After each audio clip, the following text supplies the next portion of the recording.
Legends of Media Research is a podcast series featuring interviews with the media industry's leading researchers, where we go behind the scenes, sharing stories from their greatest achievements and challenges. Brought to you by Media Science, the leader in media and advertising innovation research. Stay tuned at the end of the podcast for more information about Media Science. But for now, I'm your host, Media Science CEO, Dr. Dwayne Veron. Welcome to another exciting episode of Legends of Media Research. We've got a great show for you today as I interview Paramount Chief Research Officer Colleen Fahey Rush. Colleen is someone that we've all looked up to for many, many years, as she was research leader at VH1, then MTV Networks, which became Viacom, which became Viacom-CBS, and now Paramount. I mean, she has survived and thrived across many mergers, acquisitions, and reorgs, which is quite a feat. It tells quite a story. So, Colleen, welcome to Legends of Media Research. Thank you, Dwayne. Thank you. It's very nice to see you and to be here today. Colleen, let's dive right in. How did you get your start in this industry?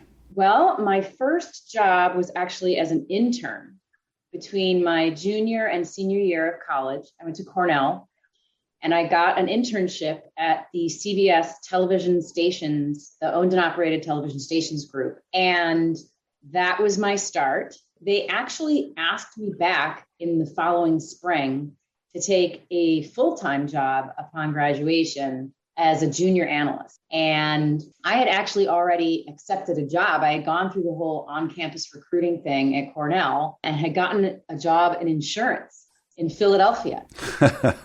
So suddenly I was like, I had to make a decision. Like, I didn't know that they were going to offer me something to return to.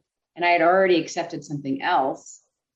And honestly, it was actually not even insurance, it was reinsurance, which is like really, and it was the same amount of money. Philadelphia is obviously a cheaper city than New York. I grew up in Cleveland, so I was perfectly happy to work in Philadelphia or New York. But when push came to shove, I decided that I'd love to give media a try and live in New York City.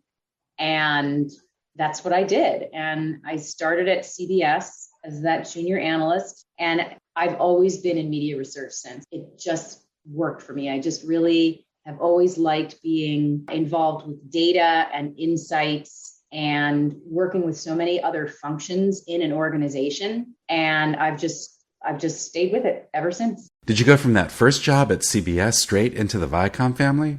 No. So I was in the owned and operated stations group for a few years. And then I moved to the network group. And I was analyzing this new thing called cable. And I was in that group for a few years. And then I started actually taking advantage of their tuition assistance program at CBS. And I pursued my MBA part-time at night at NYU. It took me like 4.5 years because there was a couple of semesters where I just ran out of money. One semester I was getting married and I just didn't really feel like worrying about exams while I was trying to get married and go on a honeymoon. So I did that at night and I finished up. And then about a year later, I got another job. I went to Telemundo. And it was Spanish language television. It was a completely different type of thing. And it was so interesting. I loved it. I learned a ton about the US Hispanic market. And my role was actually very much in the consumer insights part of research, right? I had spent the first chunk of years at CBS working mostly with ratings, some primary research, because we also did a lot of news research back then for the owned stations, right? Because local news is a really important part of the equation. It's really sort of the brand of any local station here in the US. So that was really sort of my start in the primary research part of my career was at CBS. But then when I went to Telemundo, it was a lot more consumer insights research and Nielsen stuff to really position Spanish language television as a very important part of the equation for an advertiser. If you're only advertising in English, you're missing out on a whole lot of amazing consumers. And so it was a lot of educating advertisers about the US Hispanic market. And not being Hispanic, it wasn't like pay attention to me. It was like, hey, you should know about this market because they're a huge opportunity for you. So I really enjoyed that. I really like just meeting and getting to know a lot of different marketers in the business and really talking to them through a very different lens. It was very interesting to me and I loved it. After that, I actually went to J. Walter Thompson. I had never worked at an ad agency and I felt like it was time for me to make my next move. And I got this role at J. Walter Thompson and I was really excited about it. And it was great because it was just a completely different part of the ecosystem, right? I had always been at a media company, first, CBS, then Telemundo, but working at an ad agency just gave me a very different perspective. I ended up leaving J. Walter Thompson after about a year because I got this amazing opportunity to go head up research for VH1, which is when I joined Viacom. It came out of the blue. I wasn't looking. I think I got headhunted for it and I took it. I felt really bad about leaving J. Walter Thompson. It was actually even under a year. And I was like, oh, that's not like a good look, but it was too good of an opportunity to pass up. And that was my start at Viacom. So I was heading up research for VH1. And that was the period where VH1 began experimenting with new innovations. That was when we had a breakout hit called Pop-Up Video.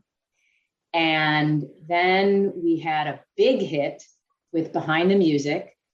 And we really leaned into the whole nostalgia thing with Before They Were Rock Stars and Where Are They Now and shows like that. And, VH1 was a little bit like the big sister to MTV. MTV was really targeting teens and VH1 was really more for people in their 20s and 30s. So we showed a lot of videos and we developed some shows and it was a great, really, really fun, exciting chapter. What was also great about that chapter is that there were a lot of fellow female department heads, a lot of women in leadership roles. And that was also a terrific chapter to be along shoulder to shoulder with all of those women like Lee Rollins and Laura Nelson and Christina Norman and just forging ahead with VH1. So Viacom then bought CBS Cable. So they tucked CMT, Country Music Television, into the VH1 team to really bring CMT along. Didn't know anything about country music, had never been to Nashville, suddenly was getting completely immersed in that world, which was really interesting and fun. Then we launched VH1 Classic, and we also launched Logo, which was the very first channel for the LGBTQ population. And that was a great piece of business to become immersed in, to do the consumer research for. That was also a really great chapter. Then I actually took on sort of a precursor to my current role, which was really much more of a portfolio role, overseeing all of the brands at Legacy Viacom. So MTV and Nickelodeon, really in service of Judy McGrath back when it was called MTV Networks, that part of the portfolio. And that was really where my remit expanded quite a bit and was really guiding senior leadership on how the whole portfolio was doing. As you know, Viacom's changed a lot over the years. We've had a couple of different CEOs, and most recently, about 2.5 years ago, we merged with CBS. So it's kind of great that it came full circle, that CBS is back part of my life again, because I'm, as chief research officer, overseeing, like I said, the whole portfolio, which includes CBS now and Showtime and the stations group that I got my very start at. So it's now we're called Paramount. It's a very big portfolio. We've got Paramount Plus. We relaunched CBS All Access as Paramount Plus a little over a year ago. We bought Pluto, which is an ad-supported streaming service, which has been a great, completely different business for us to learn about that consumer and how much they really like that sort of lean back. It's almost like watching cable is how people describe it. It's a very lean back experience and a ton of channels, and it's the biggest one in the US, so it's doing really well, which is fun. So that's where we're at today. Viacom went through so many changes through all those acquisitions, mergers, and reorganizations. How did your job change for you and your team? How did you and your team adapt and respond to the constant change across these different chapters of that evolution? Yeah, I think that one of the reasons that I've stayed with this company is because the company has changed so much and the industry has changed so much during this period of time that I've always been completely challenged. I've had to figure out new things all the time. And so have all of our teams, whether it was new audiences or programming to new platforms, right? In the very beginning, we were just linear channels. And then we invented digital versions of ourselves, right? Lots of websites and then apps. And then we were getting very much into finding our way onto social, right? Because you've got to meet the consumer where they're spending their time. And that's increasingly in different places and spaces. And so you have to create a version of yourself that's appropriate for Facebook and then Instagram and Snapchat and TikTok and all of the places and spaces. And so we've just had to, over the years, we've obviously expanded our teams to meet some of these challenges, to be on more platforms. We've had to hire an expanded array of types of talent, right? It used to be just traditional media researchers, but we've got loads of data engineers and data scientists. And of course, at the core has always also been a lot of consumer insights executives to really usher in all of the research to support programming and development and marketing and product, so that you know who your consumer is, what they think of what you're doing, what they think of what your competitors are doing, and also who they are. That's also a hallmark, I think, of legacy Viacom has been all the way back to the beginning of when Nickelodeon started. It was a group of people who were making a cable channel for kids, and they had the wisdom to say, well, we don't know what it's like to be a kid because we're not.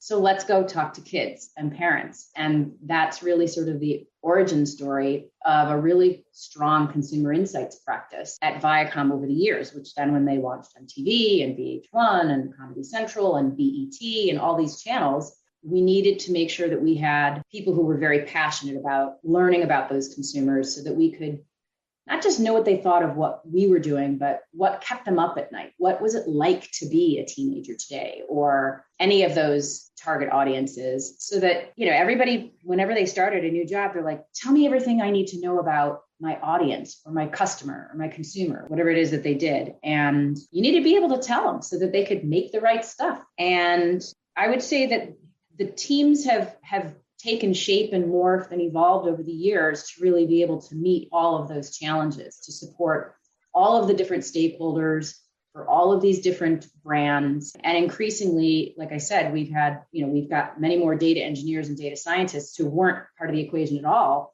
25 years ago. But when you're running direct to consumer services like Paramount Plus and BET Plus and Noggin and Showtime OTT, you've got to stand up a very strong data practice because you're working with a whole bunch of first party data. You need to architect it and engineer it and run it in a very privacy compliant way. And we've always done that really right and well because of our roots with Nickelodeon. And those are how some of the how we've met some of the challenges. And then there's another part of the organization that's very focused on supporting ad sales. And ad sales is a pretty different stakeholder than people that are making content or marketing content. And they're also trying to convince marketers that they should be spending their money, using their campaign dollars and our channels to reach their target audience. And that's another really important part of the equation, of course, and a really interesting one because that's evolved a lot, right? A lot of, it used to just be linear and now it's completely multi-platform, and helping marketers really reach their customers on our websites and our apps, and now on Paramount Plus and all of our ad-supported platforms. Now, Colleen, many women in our industry look up to you. You're a role model for so many. But I know from our conversations that you've also had your role models at Viacom. What's that been like? For me, being at Viacom and now Paramount, there have always been a strong slate of many female leaders, from Betsy Frank and Judy McGrath and Christina Norman and Catherine Hauser and Carol Robinson and Seema Zargami and Sarah Kirschbaum-Levy and Joanne Ross at CBS, head of sales. I've just had so many women modeling great leadership, and I really just don't know what it's like to not have that. And so I feel very fortunate that I've worked at a company that's always valued having women in very senior roles, running businesses, running business units. And it's one of the things that makes the company so great. Colleen, we've collaborated together now for over 2 decades, and I've always been amazed at how well you've managed to adapt to the changes in your environment. I mean, in your case, there's been constant, tension between centralizing and decentralizing, all the mergers and acquisitions and reorgs, but like many of our other legends, you've also had to navigate through a constantly changing media landscape. I mean, it's such a challenge. How do you navigate, adapt, and survive all that change? I think that no matter what you do in the industry that you work in, whether it's research or any function, you just need to commit to being a student of the industry. You need to be eyes wide open and commit yourself to never stopping to learn. You have to read a lot. You have to say, okay, what does this mean for my company? What does this mean for my function? I suppose in the old days, you used to be able to just sort of get to a certain point in your career and just sit back and enjoy. But that's just not the way the world is anymore. You have to keep up, and you have to remain agile and optimistic. And I think it's also really important to be a communicative leader with your teams so that they know what you're thinking and what your goals are and what your priorities are and what you're really trying to help the company accomplish and how research intersects with those goals. I think it's also really important to forge really good relationships with all your internal stakeholders, right? Those relationships are the ones that get you through in and out of every single week and month and quarter and year, right? And that's also where it's really gratifying, is when you are working with smart, energetic, passionate people, and you're all rowing in the same direction, trying to succeed and help the company succeed. And honestly, that's what I think I've missed the most about, during COVID, is just being around my coworkers. And now that we're beginning to get back into the office, it's such joy to just the physical energy that I don't even think I realized how much I draw on that, how much we all draw on that. So I guess that's a little bit about how I've sort of continued to thrive and succeed in my journey. You've always led what was among the largest research teams in the industry. I mean, I think that's probably something the audience may not know, just how large your research teams have been. And that tells a story. I mean, it's not easy persuading management to get and retain those positions. And there are clear logistical challenges in managing such large teams. So in itself, just the continued existence of such large teams is such a reflection of your success. What are the secrets behind how effective you've been as a leader? Well, I think that my overall philosophy about research in the organization is that it's very important for it to have a seat at the table, to be a part of the strategy team of whatever brand or business unit that it's a part of.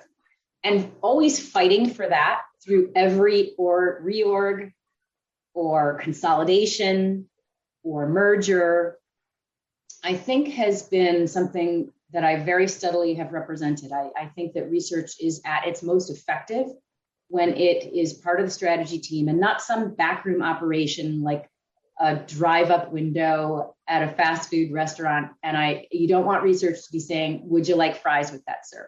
You never just want to be an order taker. You want to be at the table where the discussions that are being had around business opportunities or business problems, that you're sitting there, you're the voice of the consumer, you know everything there is to know about all of the data, and you're turning business problems into research solutions. That's a powerful place to sit. And that I've just always very passionately wanted and fought for research to have and maintain that seat at the table.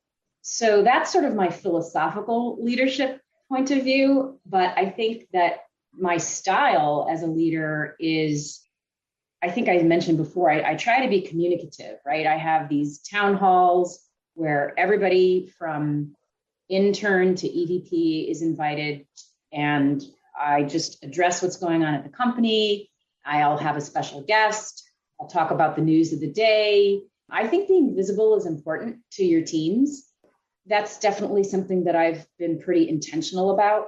I think that bringing people together from across the company in a variety of different form factors and meetings so that they can be exposed to each other's work is another thing that I've championed and framed out and run, because we're all doing similar work, but for different parts of the company. And if somebody's done something that's, methodologically very interesting, or just navigating a political situation that sounds maybe similar to what you're dealing with, there's a lot to learn from your coworkers. And I think that that's a really important thing to pave the way for. I try to be the glue across all of these groups and celebrate what they do and champion what they do, and make sure that these various teams are aware of the other work that's happening in the company, because they get very inspired by each other. They draw a lot of energy from each other.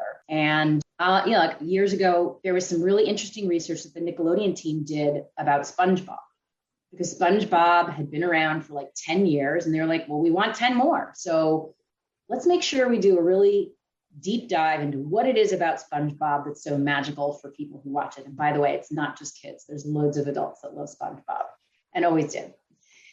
And I had set up an offsite for everybody in research to attend. And that was one of the presentations that was shared at this particular offsite. And the people that worked at Comedy Central in the audience were like, wow, we should do the same thing about South Park, because it had been a very successful franchise and we wanted to keep being successful. And, that's just one example of the power that you can unlock by making sure that people are being, coming together and being exposed to each other's work and being inspired to then go and do something that is going to help the piece of business that they work on. So I think those are some of the things that I do as a leader that I think work, and that I also, just like to do.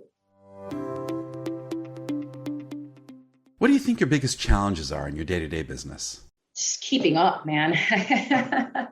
there's just an incredible volume, and there's so much competition. And, the past couple of years have brought the launches of so many streaming services, and we're very successful on linear. We've, redeployed a ton of content onto our own, the libraries of our content onto Paramount Plus, including our movie studio, Paramount Pictures, making a lot of original shows like 1883, Paw Patrol the movie, which, dropped in theaters and on the service same day. Like, there's a lot of experimenting going on. And now we're moving into, year 2 of Paramount Plus existence, and need to grow it fast so that we can continue, so that we can overtake the next guy ahead of us, right? Netflix they just had a rough earnings call. Their stock got completely punished, which was tough. The streaming space is very, very competitive. So I think, that's one of our challenges is to win there. I think another challenge is, like I said, just the sheer volume of businesses and brands that we have, and just making sure that they're all getting what they need, and they are. It's just kind of a fire hose all the time, it seems like. So keeping up on everything there is to know about what's happening in competitively, and all the new spaces and delivery platforms that keep popping up. And we also are not just a US-based company, right? I mean, we are a global company, and we're seeing tremendous growth with a lot of the acquisitions and launches that we've done outside of the US. And that's really, that's also a really energizing part of my role and responsibilities. But there's also, it's also a lot, right? There's a lot of countries outside of the US to keep track of how we're doing and how it's going. I know that Viacom, now Paramount, was always a global distributor of its content. But before it was different because you were primarily distributing to market players, partners who knew their markets well. But with the global distribution of Paramount Plus, clearly a direct-to-consumer product, your international remit gets a lot more challenging. Suddenly, you're not just working with partners in other markets. Now it's your responsibility to drive the key insights that drive that distribution to consumers in all these markets around the world and in these markets that are entirely different from one another and extremely complex. I mean, this must be a huge challenge for your research team. It is. And so there's a lot of market sizing exercises that we've done in the past couple of years to understand what the opportunity is and how we want to tackle that while we're also, we own a bunch of free-to-air channels. We, like you said, have our cable brands exist in a whole bunch of other countries. So trying to optimize all of those businesses in all of these different countries where there are also very vibrant, very evolving, fast evolving video marketplaces in all of those countries. So we have great teams that are focused on international for us. So that's the good news. What do you see as the biggest challenges for our industry in the immediate future? I think right now consumers are trying to figure out what's the best way for them to have access to what they want to watch, right? We know a lot of people are reconsidering whether or not they want to have a full-on cable subscription. And there's people that are cutting the cord and then getting something like YouTube TV, a virtual MVPD, and stacking a bunch of streaming services. And there's so many more just in the past couple of years. And so consumers I think some of them are feeling like this is amazing. And some of them are feeling like this is overwhelming and the prices keep changing. And, it's a very dynamic space. And so I think that the biggest challenge for all of us right now is to make sure that the consumer feels really crisp and clear about why they should continue to want to watch the shows on our channels in a linear fashion, subscribe to things like Paramount Plus and BET Plus and Showtime. And it's just very competitive. And I think that there's confusion. And I think, helping them through that confusion is the name of the game right now. Now, you were a founding member of CIM, the Coalition for Innovative Media Measurement, a fantastic opportunity for competing networks to collaborate around larger issues that they hold in common. So CIM is an organization that has gone through its own change and its own evolution. Maybe you can tell us a little bit about your experiences with CIM. Sure. CIM started, I actually don't know what year it started. It's been around for a while, but, worked very closely with Alan Wurtzel, Kate Serkin, and Dave Poltrak, and other people to, we felt as though we needed to get everybody to participate in experimenting with different smaller companies in the measurement space, because we wanted for there to be more thoughtfulness and innovation, because we could see that linear television was by no means the only means by which people were watching video content. And we needed to understand those behaviors and be able to monetize them, which meant we needed to measure them. And we just did not feel like there was much innovation in the space. And so we just formed CIM, and we hired Jane Clark to run it. And a ton of really great work has come out of CIM. And they actually a few years ago tucked CIM inside ARF, the Advertising Research Foundation. And now John Watts leads it. And we're still incredibly relevant and vibrant and doing some really exciting projects every single year. The measurement space is, it's complicated. Like I said before, there's all these places and spaces that consumers can spend their time and do. And we're trying to make sure that we are taking advantage of those places as ad platforms as well. And so I think that, by no means am I alone. There's loads of companies that are members of SIM and are very active in all of these projects and subcommittees and things like that. And now more recently, we're moving into really trying to stand up a multi-currency future, we call it, right? Where depending on a marketer's goals, they can work with non-Nielsen data to plan and monitor and post their campaign. And we're seeing a lot of openness from agencies and advertisers around this. And I think it'll take time, but it's really interesting. There's some really interesting ways of accessing, thinking about data and personifying it. And it's a very interesting space. And so we're very active as a company. And then, of course, SIM is an important part of the equation there to help pull some things apart, find out where there's noise, explore different types of approaches to data. And some of it's like super technical.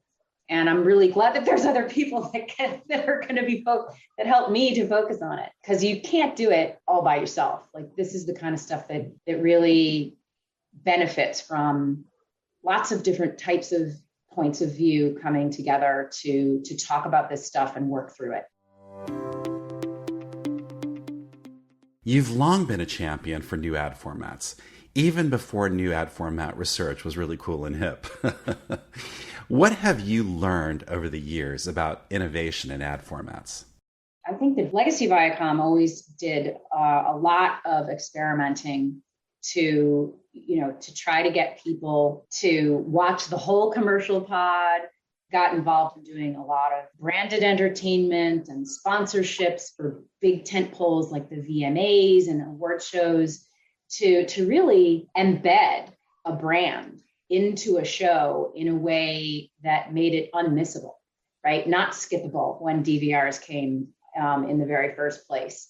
And, you walk a fine line with that stuff, right? Because there are certain executions of it in the early days that really bothered consumers. And that was half the battle was to make sure that we were ushering that type of research into the equation to understand, are we doing this well? Is this a good idea or a good idea executed poorly?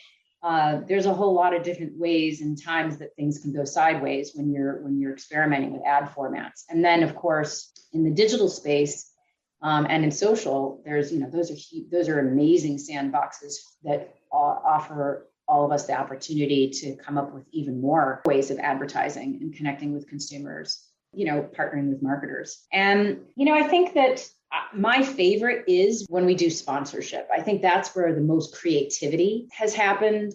Some of the stuff that we've done with Pepsi over the years, inside the VMAs, some of the things that the Kids' Choice Awards have done with like some of the consumer packaged goods brands. That's where the people that are in our, the integrated marketing groups and research forge terrific partnerships to really sort of find out where you can take some of these things. And consumers definitely remember brands better when you really take those kinds of creative approaches.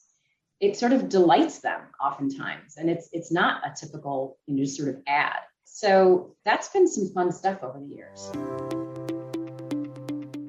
Over the past few years, there's been a real change in the research dynamic of our industry, with a much stronger presence of data science and data analytics.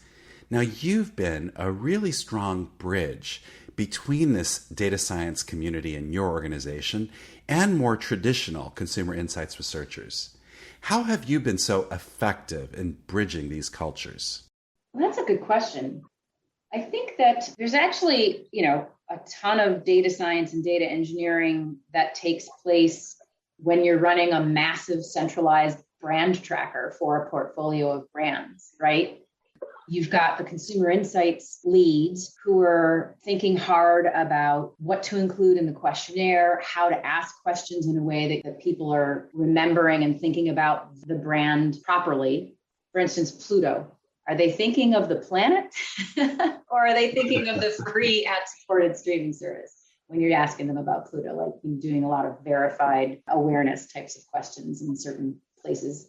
Anyway, those folks are partnering with our data engineers and data scientists in the construction of an instrument. And then the engineers and the scientists are creating ways of extracting data and also building apps as front end for the consumer insights leads to then pull the data back out. So it really is this hand in glove partnership between two very different types of researchers, but they're all like working on the same product. And they're collaborations that never really needed to exist because we always farmed out a lot of our research. But when you take some of it in-house is where you really are getting these different types of researchers to work together. And they have a really strong appreciation for what they each bring to the table, and which is great to see. And, when something breaks, there's that partnership paves the way for people to feel incented to fix it. Because they know other people are relying on them. And it's another nice thing to when you're bringing groups together. But I think also there's always been the quest, and I think it's always very important, when you're developing people from being more junior to becoming more senior, you have to be very good at synthesizing data from different inputs, right? You can't answer a question or address an issue by only looking at one thing. If you've got 5 things that can help you create an informed, here's everything you should know about this before we figure out what our next move is. It shouldn't be based on just one data set. If you've also got some consumer attitude stuff that you've gathered yourself, or that maybe you license some stuff, you really need to be able to synthesize things across a variety of inputs. And I think that's also what makes for successful researchers, or people that are very good at doing that type of synthesis and communicating it in a way that your stakeholders feel confident in making decisions and building strategies. And that's also, I think, what cements research having a seat at the table, at the strategy table. All right, Colleen, we're down to our final question, which is something we ask of all of our guests. So here you go. What advice would you give to this new generation of media researchers? I have a few pieces of advice. Yeah, go for it. Okay, so I think that one of them is be a student of the industry that you're a part of, so that you're reading and know what this company and competitive companies are doing, what they're saying in their earnings calls, what their stated strategies are, how they're progressing, because having that worldview makes you much more valuable in your job. Another one is, don't just tell me the what, tell me the so what.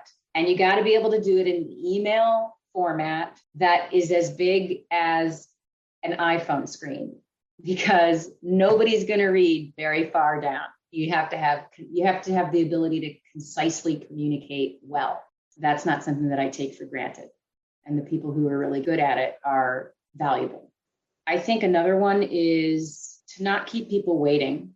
No news is not good news. When you've been asked to do something, you need to keep people updated about how things are coming along, because I think that just gives people confidence that you're good at what you're doing and you're on it. I don't know. Those are just a few of the things that I think are important to doing well. Thanks so much, Colleen. What an exciting career. It has been a great ride, and I feel very fortunate. And I hope I just get to keep going, because I'm loving it. And I just think this is such an incredibly interesting industry, and the people are amazing, and it keeps challenging me, and I'm just excited to see what comes next. Well, thanks again, Colleen, for sharing. And thank you, the audience, for joining us today. Remember to subscribe or follow this podcast series so you don't miss an episode. Tell your friends and colleagues about us, and share your feedback with us. And stay tuned at the end of this episode for more information about media science. Otherwise, I'm Dr. Dwayne Veron, CEO of Media Science, thanking you for your company today. Don't miss our next exciting episode of Legends of Media Research. Thanks again.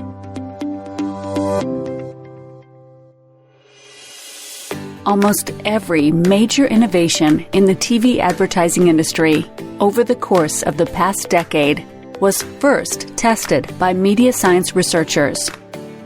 Whether you're talking about video ads on mobile phones, or limited interruption ad pods, or program context effects, or brand integrations, or pause ads, or picture-in-picture ads, or 6-second ads, or interactive ad formats.